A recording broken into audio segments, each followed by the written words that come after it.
Praise the Lord सभी प्रियजनों को।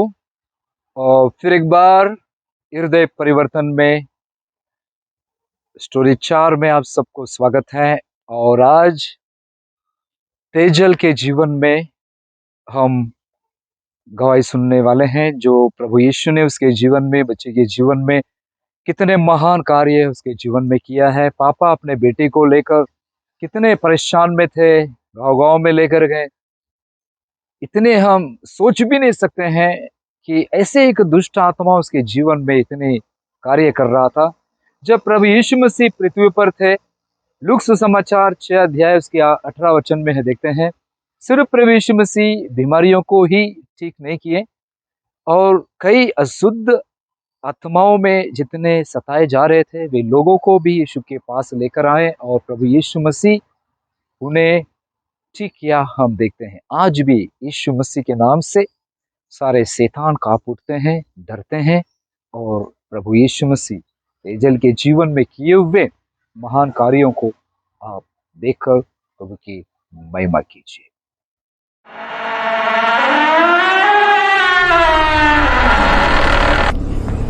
प्रेज़ द लॉर्ड सभी भाई बहनों को जय मसीह की। मेरा नाम तेजल है और मैं मुंबई से हूँ। मैं सबसे पहले प्रभु को धन्यवाद देना चाहती हूँ कि हृदय परिवर्तन में अपनी गवाही बताने का उन्होंने मुझे मौका दिया है, और मैं पास्टर जी का भी धन्यवाद करती हूँ।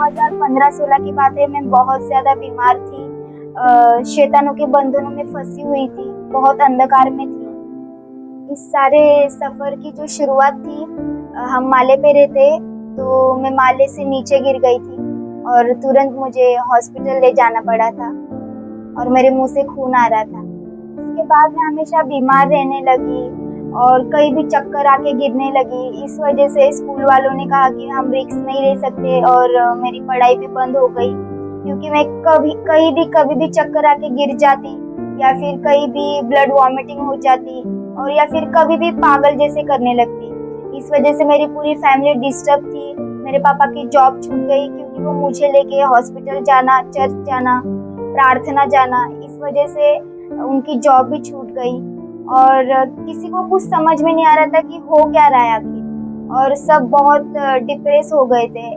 मेरी पूरी फैमिली बहुत दुख में थी। फिर जब मेरी फैमिली हॉस्पिटल और दवाखाना करके थक गई, क्योंकि जितने भी रिपोर्ट निकाले जा रहे थे वो सब नॉर्मल आ रहे थे, किसी को कुछ पता नहीं चल रहा था कि आखिर मुझे ब्लड वॉमिटिंग क्यों हो रही है या फिर मैं क्यों चक्कर आके गिर रही हूँ। और जब ये सब मेरे मामा को पता चला गाँव में, तब मेरे मामा और मौसी ने कहा कि उसे गाँव भेज दो, शायद वातावरण चेंज होने से उसे कुछ अच्छा फील हो। तो मुझे गाँव लेके गए मेरे पापा, और एक दिन मेरी मासी भी चर्च जाती थी, तो एक दिन मासी के घर पास्टर प्रार्थना करने के लिए आए, और जैसे ही पास्टर प्रार्थना करने लगे मैं बहुत अजीब सा फील करने लगी और मैं बहुत ज्यादा रोने लगी, चिल्लाने लगी, पागलों की तरह हरकतें करने लगी और मैंने बहुत गालियां देना शुरू किया। और उसके बाद 3-4 महीने तक मुझे कुछ याद नहीं कि मेरे साथ आखिर हुआ क्या। तो मैं चाहती हूँ कि मेरे पापा आपके साथ शेयर करें कि आखिर वो 3 महीनों में क्या हुआ। लॉर्ड भाई बहनों, जैसे कि आप जान, मैं तेजल का पिता हूँ, और जैसे तेजल ने बताया कि वो जो बीमार थे और उसे गांव में लेके गए, और 3-4 महीने तक उसे खुद को भी पता नहीं था कि वो कहाँ है, उसको क्या हो रहा है क्या नहीं। उसको खुद को भी समझ में नहीं आ रहा था कि उसे तकलीफ क्या हो रही है।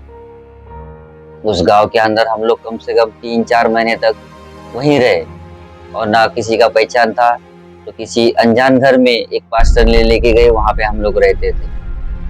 वहां पे उसको इतना तकलीफ होती थी कि रात दिन जगकर हम लोग सिर्फ प्रार्थना करते थे। और उसके जैसी तकलीफ होती थी, उसके हाथ जो है अपने आप कट जाते थे, उसके ब्लड की वोमिटिंग होती थी, और मतलब बहुत सारी तकलीफ थी कि ऐसे दुष्ट आत्मा आगे आए, बाल खुले छोड़ के चिल्लाना शुरू करती थी, रोना शुरू करती थी। कुछ खाना नहीं जाता था, कुछ नींद भी नहीं पूरी होती थी। तो जैसे बेहोश, जैसे मरने की हालत में वो थी, जो मर चुकी थी। तो उसको खुद को कुछ नहीं पता चलता था उसको क्या हो रहा है। अगर उसके शरीर पर एक पतला सा चद्दर भी डालो तो बोलती कि इसका बहुत वजन है। शायद उसकी तकलीफ वो खुद ही जानती थी, लेकिन हम सब लोग ये सब सामने से देखते थे।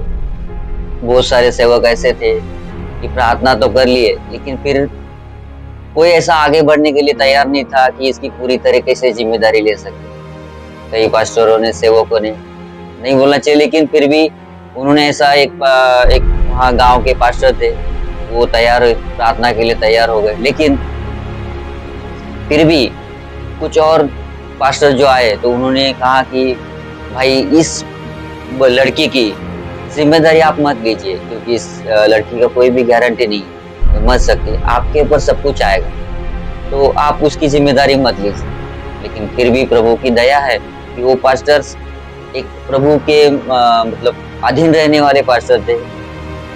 तो उन्होंने मेरी बेटी को प्रार्थना करने के लिए तैयार हो गए। उस प्रार्थना की वजह से उनके घर में भी बहुत सारे झगड़े होते थे कि कंटिन्यू उधर ही प्रार्थना में चले जाते हो, घर में टाइम नहीं देते हो। इस तरीके का माहौल बना हुआ था।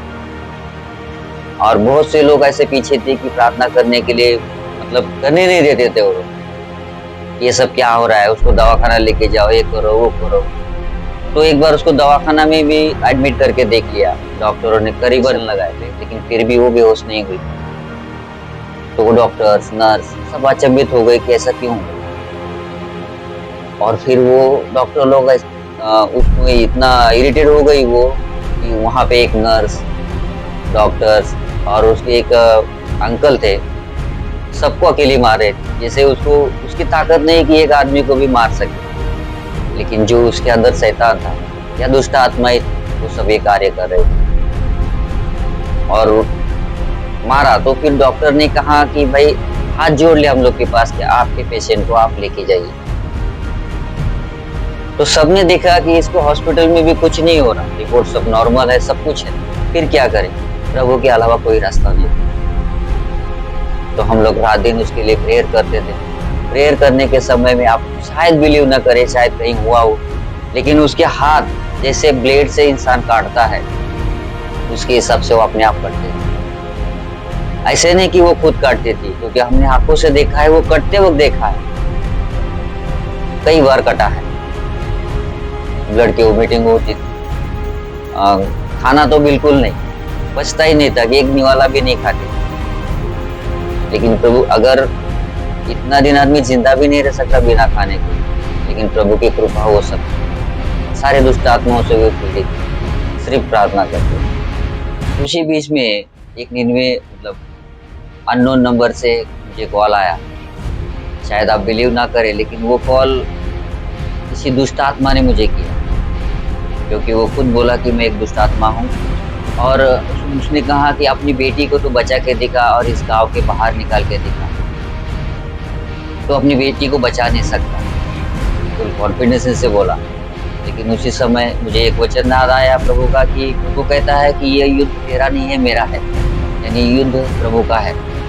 तो उस वचन को लेके ही उससे मैंने बात की कि तू उसका कुछ नहीं बिगाड़ सकता, क्योंकि तेरा सामना ना मुझसे है, ना किसी इंसान से, ना किसी साधारण शक्ति से। तेरा सामना तो उसी से है जो सर्वशक्तिमान प्रभु यीशु मसीह से, जो सब सृष्टि का निर्माण करता है। उसके सामने तो टिक नहीं पाएगा, क्योंकि उसी ने तो उद्धार दिया है और सालों पहले क्रूस के ऊपर अपना बलिदान दे के हमारा उद्धार किया है और तेरे सर को कुचला है, हमारे पैरों के तले दिया है। तो उसका तो कुछ नहीं बिगाड़ सकता।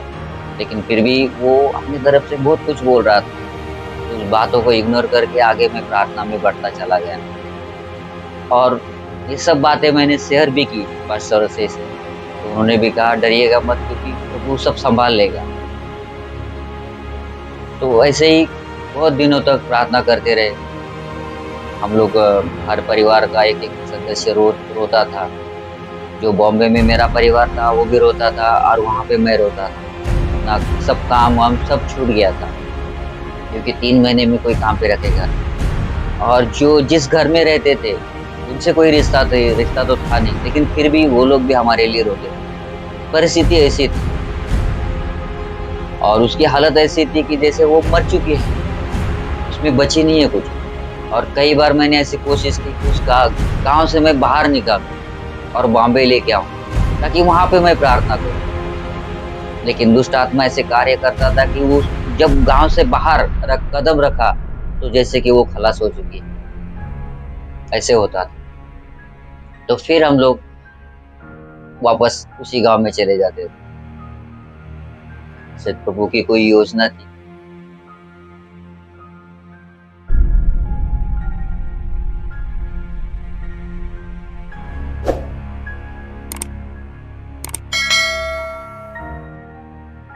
Praise the Lord। अभी आपने ये गवाही देखा तेजल का, प्रभु ने महान कार्य उसके जीवन में किया है।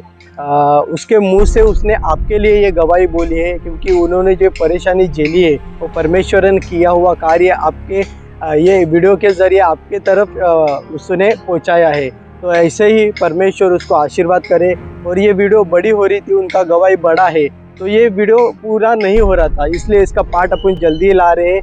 ये वीडियो समाप्त करते हैं। Praise the Lord.